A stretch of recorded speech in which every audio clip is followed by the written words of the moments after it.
और उससे पहले ये चलते हैं मायावती की प्रेस कॉन्फ्रेंस में। बीएसपी जिन भी राज्यों में भारतीय जनता पार्टी की सरकारें चल रही हैं, वे भारतीय संविधान की उसकी सही मानवतावादी मंशा के मुताबिक चलने की बजाय ज़्यादातर आरएसएस के संकीर्ण एजेंडे पर ही चल रही हैं। यह आम चर्चा है, जिस कारण समाज व देश में तथा आर्थिक क्षेत्र में भी हर तरफ बेचैनी, अराजकता, हिंसा, तनाव एवं अफरा तफरी का ही वातावरण व्याप्त है, जो अति दुखद व स्पष्ट तौर पर यह जनहित के विरुद्ध भी है।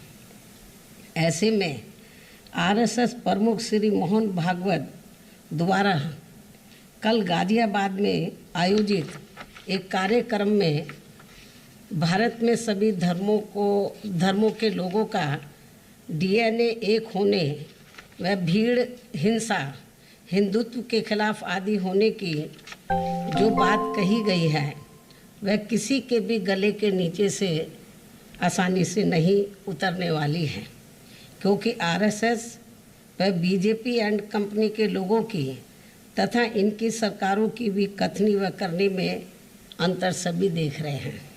साथ ही आरएसएस प्रमुख देश की राजनीति को विभाजनकारी बताकर जो कोस रहे हैं, ये ठीक नहीं है।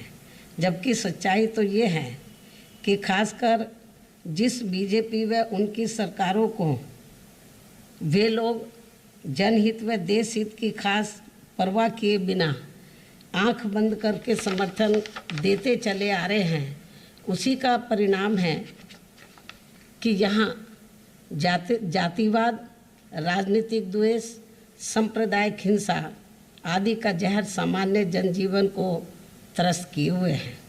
इतना ही नहीं, बल्कि ये भी सर्वविदित है कि बीएसपी को अगर लगता कि बीजेपी सही में आरएसएस के शिकंजे से निकलकर वह संवैधानिक सोच के मुताबिक चलकर सर्व समाज एवं सभी धर्मों के लोगों के हित में काम कर सकती है, तो फिर काफ़ी पहले सन 1995 में ही बीएसपी इनका भारी समर्थन ठुकराकर यूपी की सरकार से इस्तीफा नहीं देती। जबकि उस समय सपा की जाति व हिंसावादी राजनीति से तंग आकर कांग्रेस, बीजेपी व अन्य सभी विरोधी पार्टियां बीएसपी की सरकार को बाहर से समर्थन दे रही थी। और फिर ना ही सन 2003 में इनके गलत इरादों को भांपकर बीएसपी इनसे अलग होती। इस प्रकार से बीएसपी इनकी गलत व संकीर्ण नीतियों की सर्वधर्म व सर्व समाज के व्यापक हित में हमेशा ही खुलकर विरोध करती रही है। कहने का तात्पर्य यह है कि कुल मिलाकर आरएसएस के सहयोग व समर्थन के बिना बीजेपी का अस्तित्व कुछ भी नहीं है। फिर भी आरएसएस अपनी कही गई बातों को बीजेपी व इनकी सरकारों से लागू क्यों नहीं करवा पा रही है, जो इन्होंने कल बातें कही हैं। यहाँ ये भी गंभीरता से सोचने की बात है। इसलिए इससे ये स्पष्ट होता है कि आरएसएस की कथनी व करनी में काफ़ी ज़मीन आसमान का अंतर है। खासकर जातिवाद, सांप्रदायिक व धार्मिकता आदि के मामले में ये लोग जो कहते हैं, करते ठीक उसका उल्टा है, जो ये सभी को मालूम है। संक्षेप में अब मेरा यही कहना है कि आरएसएस प्रमुख का कल दिया गया ताज़ा बयान वास्तव में लोगों को न केवल अविश्वसनीय लगता है, बल्कि मुंह में राम बगल में छुरी ही ज़्यादा लगता है। ऐसे में स्वाभाविक तौर पर जब तक आरएसएस, बीजेपी एंड कंपनी व इनकी सरकारों की संकीर्ण सोच व कार्यशैली आदि में सही सर्व समाज हितैषी संवैधानिक परिवर्तन नहीं आएगा, तो तब तक इनकी बातों पर खासकर मुस्लिम समाज द्वारा विश्वास करना बहुत मुश्किल लगता है। इसके अलावा यहाँ मैं धर्म परिवर्तन के मुद्दे को भी लेकर ये कहना चाहूँगी कि देश में डरा धमका के व लालच आदि देकर किसी का भी जबरन धर्म परिवर्तन कराना ये पूरे तौर से अवैध है, ठीक नहीं है तथा ऐसे मामलों की सही जांच करा के इसके दोषियों के विरुद्ध सख्त कार्रवाई होनी चाहिए।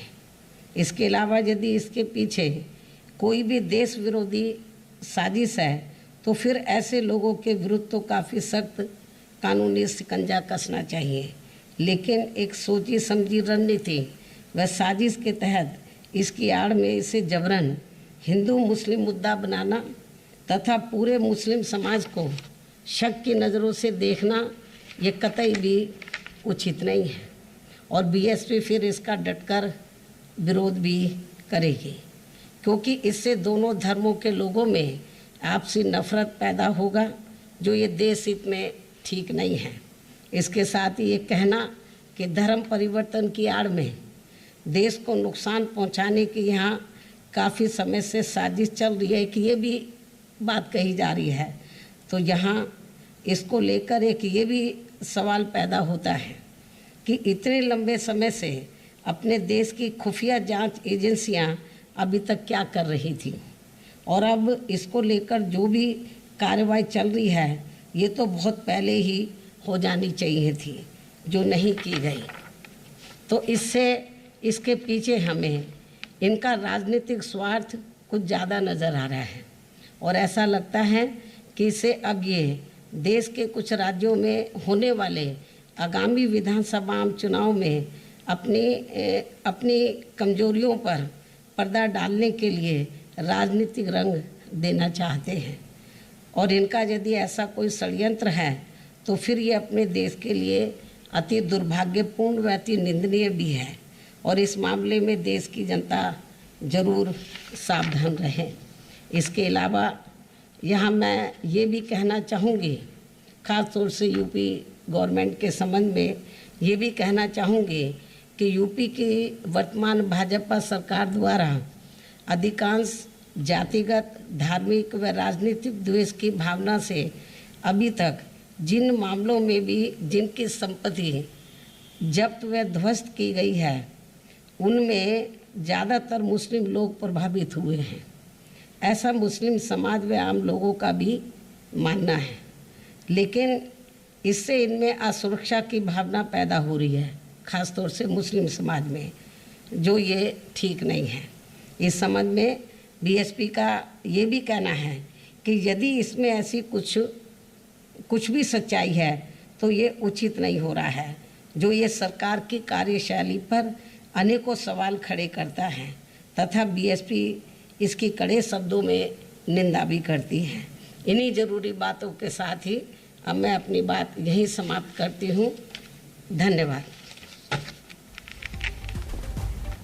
तो मोहन भागवत के डीएनए वाले बयान को लेकर मायावती की प्रेस कॉन्फ्रेंस, यूपी चुनावों को लेकर मायावती बोल रही थी, सामान्य जनजीवन इसी तरह से परेशान है। मायावती ने सीधे तौर पर न सिर्फ यूपी सरकार पर निशाना साधा बल्कि मोहन भागवत के बयान को लेकर भी उन्होंने बात कही कि संघ के बिना बीजेपी का कोई अस्तित्व नहीं है। ये बात मायावती ने इसका जिक्र भी किया है अपनी इस प्रेस कॉन्फ्रेंस में। बीजेपी सरकारों की सोच संकीर्ण है, सीधे तौर पर आरोप लगा रही थी। भागवत के बयान का मतलब सीधे तौर पर उन्होंने कहा कि मुंह में राम बगल में छुरी वाला ही है। भागवत के बयान किसी के भी गले नहीं उतर रहा है। ये सारी बातें मायावती ने कही हैं।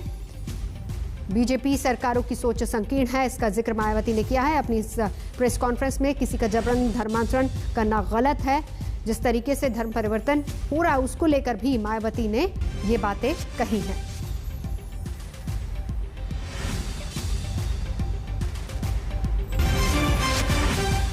और इससे पहले मोहन भागवत ने क्या कहा था वो भी आपको सुनवाते हैं।